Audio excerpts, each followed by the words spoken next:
Hello दोस्तों, good morning. Welcome back to my YouTube channel. I hope आप सभी लोग ठीक ही होंगे और ठीक ही रहना। दोस्तों, आज मैं आप लोगों को मिशन दूंगा CBU इंटरव्यू के रिगार्डिंग कि जिसको सेंट्रल वीज़ा यूनिट कहा जाता है, CBU के इंटरव्यू में क्या क्या सवाल जवाब होते हैं। मेरा भी हुआ था CBU का इंटरव्यू, मेरा हुआ था फरवरी 2023। तो मेरे साथ भी उन्होंने कुछ सवाल जवाब किए थे। तो मेरा इंटरव्यू रहा था अप्रॉक्सीमेटली 11 to 13 मिनट्स तक चला था मेरा इंटरव्यू, वीडियो कॉल पे, माइक्रोसॉफ्ट मीट्स में, शायद हाँ मीट्स में।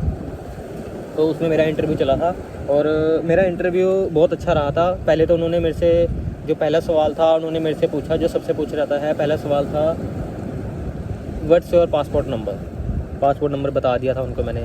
फिर उसके बाद उन्होंने मेरे से सेकंड क्वेश्चन पूछा कि tell me about yourself. फिर मैंने उनको अपने बारे में बताया। फिर अब ये है कि हम जो बताते हैं अपने बारे में वो उनमें से कोई भी क्वेश्चन पिक कर सकते हैं। जैसे कि मैंने बोल दिया था my leisure pursuits are listening music and surfing internet. तो उन्होंने मेरे से पूछ लिया कि which type of music are you listen. तो मैंने बताया कि इंग्लिश एंड हिंदी। तो हिंदी सॉन्ग वो सुनते नहीं, तो उन्होंने इंग्लिश सॉन्ग पूछ लिया कि भी which song do you like in English song. तो मैंने उन्हें बता दिया कि मैं इंग्लिश सॉन्ग मोस्टली 50 सेंट और एनरिक के सुनता हूँ। तो उन्होंने पूछ लिया 50 सेंट का कौन सा सॉन्ग, तो मैंने उनको बता दिया कि ये सॉन्ग। तो फिर तो कह रहे ओके। तो फिर उन्होंने मेरे से पूछा कि आपने कभी इससे पहले कभी ट्रैवल किया है इंटरनेशनल, यूरोप में या किसी और कंट्री। मैंने उनको बोला कि नहीं, मैंने कभी इंटरनेशनल ट्रैवल नहीं किया। तो कह रहे ओके। फिर पूछा उन्होंने मेरे से कि आपका यूरोप में कोई फ्रेंड या रिलेटिव कोई रहता है। मैंने कहा नहीं, मेरा यूरोप में कोई नहीं रहता। तो कह रहे ओके। फिर उन्होंने मेरे से पूछा कि अपने कोर्स के बारे में बता सकते हो कुछ डिटेल्स। तो मैंने उनको बताया कि यस श्योर। तो मैंने उनको बताया कि my course name is tourism and hospitality management level 7 diploma. And फिर उन्होंने बोला कि कुछ और बताइए। फिर मैंने उनको अपने कोर्स के मॉड्यूल्स बता दिए कि मेरे ये मॉड्यूल्स है, 6 to 7 मॉड्यूल्स थे। मैंने उनको सारे बता दिए थे मॉड्यूल्स। और उसके बाद फिर उन्होंने मेरे से पूछा कि आपने इंडिया में कहीं ट्रैवल किया है टूरिस्ट प्लेस पे। तो मैंने बोला कि हाँ, मैंने लास्ट टाइम मनाली में विज़िट किया था। और मनाली एक बहुत ही फेमस टूरिस्ट डेस्टिनेशन है हमारे वहाँ पे, हिमाचल स्टेट में पड़ती है और बहुत अच्छी जगह है, बहुत लोग आते हैं वहाँ पे, स्नोफॉल भी बहुत होता है। तो कह रहे ओके। तो फिर उन्होंने मेरे से पूछा था और क्या था, और उन्होंने मेरे से पूछा कि अपना वो बताइए, स्पॉन्सर कौन है आपके। मैंने बोला कि my mother is my sponsor because she is a government employ. तो उन्होंने बोला ओके ठीक है। और ये पूछा मदर का। और उन्होंने मेरे से बहुत से सवाल पूछे थे और कुछ सवाल मेरे को कोशिश करूँगा मैं ज़्यादा से ज़्यादा सवाल आपको बता सकूँ। जो मेरे से ना भी पूछे गए, मेरे दोस्तों से पूछे गए थे, वो भी मैं आपको बताऊँगा। और वो ये भी पूछ लेते हैं कि आपका, हाँ, माल्टा के बारे में पूछ लेते हैं कि आपको माल्टा के बारे में कुछ पता है। तो मैंने उनको बताया कि हाँ, माल्टा के बारे में पता है। माल्टा की कुज़ीन, जैसे मेरा बैकग्राउंड हॉस्पिटैलिटी से ही है। मैं एक तरीके से आप शेफ़ बोल सकते हो मेरे को कि मैंने शेफ़ का कोर्स किया हुआ है। मैंने जॉब भी एज ए शेफ़ की करी हुई है। तो मैंने उनको बता दिया कि Malta cuisine is extraordinary. तो उन्होंने पूछा कि भी do you know about Malta cuisine in Malta भी फेमस। तो मैंने उनको बता दिया कि माल्टा में रैबिट बहुत पसंद करते हैं लोग, रैबिट को। और यहाँ पे एक ब्रेड आती है, उसका एक ब्रेड होती है, मैं उसका नाम भूल गया, वो ब्रेड भी बहुत फेमस होती है। वैसे मोस्टली पीपल यहाँ पे रैबिट ही पसंद करते हैं। तो मैंने उनको रैबिट का बताया था और रातातोई का बता दिया था। तो उन्होंने बोला कि रातातोई तो फ्रांस की डिश है। मैंने कहा yes, this dish origin from France but most of the people like to eat in Malta also. तो उन्होंने बोला कि ओके। बस मेरा इंटरव्यू चला 10 से 12-15 मिनट चला होगा अराउंड।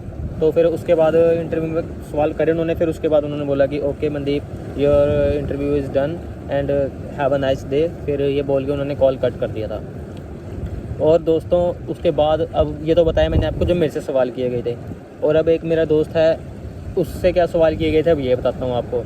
मेरे दोस्त से उन्होंने पूछ लिया था कि भाई आपने कितने फ़ंड शो किए हैं। और उनसे एयर टिकट के बारे में पूछ लिया था कि आपका जो टिकट का रूट है क्या वो बता सकते हैं आप। और हाँ दोस्तों, ये मेरे सारे पूछे गया था, मैं भूल गया, अब याद आया मेरे को। उन्होंने मेरे से फ़्लाइट का रूट भी पूछा था कि आपकी फ़्लाइट कौन सी है, आप अपनी फ़्लाइट के बारे में कुछ इन्फॉर्मेशन दे सकते हैं। तो मैंने उनको बताया था कि मेरी फ़्लाइट है वो मैंने अभी डमी टिकट बुक करवाई है। डमी टिकट कह सकते हैं या ई टिकट बोल सकते हैं उसको। तो फिर उन्होंने मेरे को बोला कि ओके, आपने डमी टिकट बुक कराई है। तो उन्होंने पूछा कि भी क्यों आपने डमी टिकट बुक करवाई है। तो मैंने उनको बोला कि क्योंकि अभी अगर मैं ओरिजिनल टिकट कराता तो वो एक्सपेंसिव थी, तो अभी मैंने डमी टिकट इसलिए करवाई क्योंकि अभी मेरे पास इतना पैसा मैं लगाना नहीं चाहता था। After I will get my visa then I book my ticket on the same route. और जो मेरी डमी टिकट थी वो वाया एम्स्टर्डम थी, तो मैंने उनको बोल दिया कि मैं इस सेम रूट से ही अपनी टिकट बुक करवा दूँगा। वो पता लगा कि मेरी बाद में नहीं हो पाई उस सेम रूट से, मगर मैंने उनको बोल दिया था। तो उन्होंने बोला कि चलो ठीक है ओके। तो फिर एक तो टिकट्स का ही पूछ सकते हैं, मेरे दोस्तों से पूछा अपनी टिकट का रूट बताई, तो वो बताना जो आपके उसमें है इन्फॉर्मेशन में जो आपने टिकट डाली है। और इंश्योरेंस पूछ सकते हैं कि आपकी जो इंश्योरेंस है वो कितने टाइम के लिए है, 1 ईयर के लिए है, कितने डेज़ के लिए है, और वो कौन सी कंपनी से इंश्योरेंस है, ये भी बहुत ज़रूरी है याद रखना। और जो आपके टिकट्स है ना वो भी उसका पता होना बहुत ज़रूरी है कि कौन सा रूट है, कौन सी एयरलाइन है, सब कुछ पता होना चाहिए आपको, पूरी इन्फॉर्मेशन। और टिकट्स का हो गया, अपना फंड्स का हो गया, सारा कुछ बताना आपने सभी इन्फो। बस आपकी जो खुद की इन्फॉर्मेशन है ना उसके ऊपर प्रिपेयर करना, एक्स्ट्रा कुछ नहीं, आउट ऑफ सिलेबस कुछ नहीं पूछते वो। आपकी जो इन्फॉर्मेशन है, आपकी जो प्रोफाइल है उसी से रिलेटेड ही क्वेश्चंस होंगे, तो उसको आप अच्छे से याद कीजिए। और बाकी आपसे इंट्रोडक्शन पूछ सकते हैं अपनी, वो आप तो बता ही दोगे चलो बस।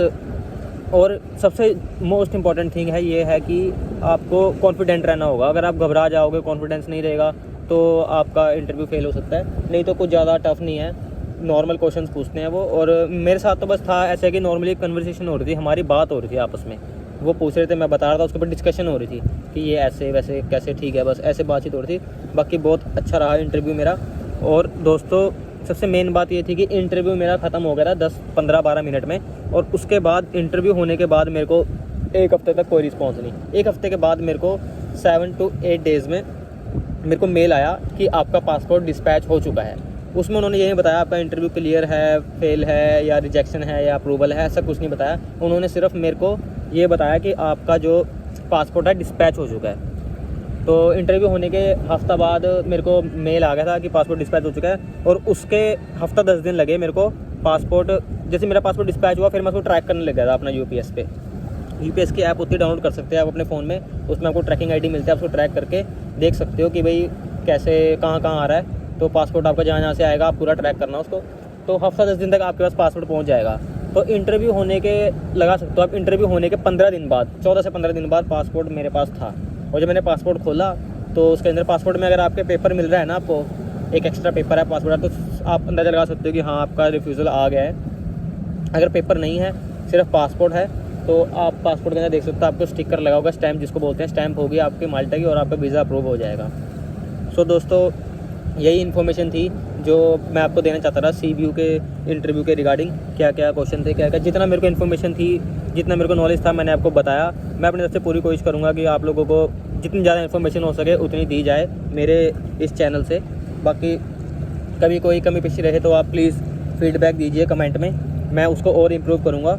और भी कोई नवी वीडियोस आपको चाहिए है किसी इन्फॉर्मेशन से रिगार्डिंग जो यूट्यूब पे ना हो, वो मैं आपको इन्फॉर्मेशन बताऊंगा। आप मेरे को कमेंट कीजिए, प्लीज़ बताइए, मैं आपके हर एक कमेंट का रिप्लाई करूंगा। जो भी मेरे लायक जो हेल्प होगी, जितना मेरे से होगा मैं उतना आपके लिए करूंगा। सो दोस्तों take care, good bye, stay tune.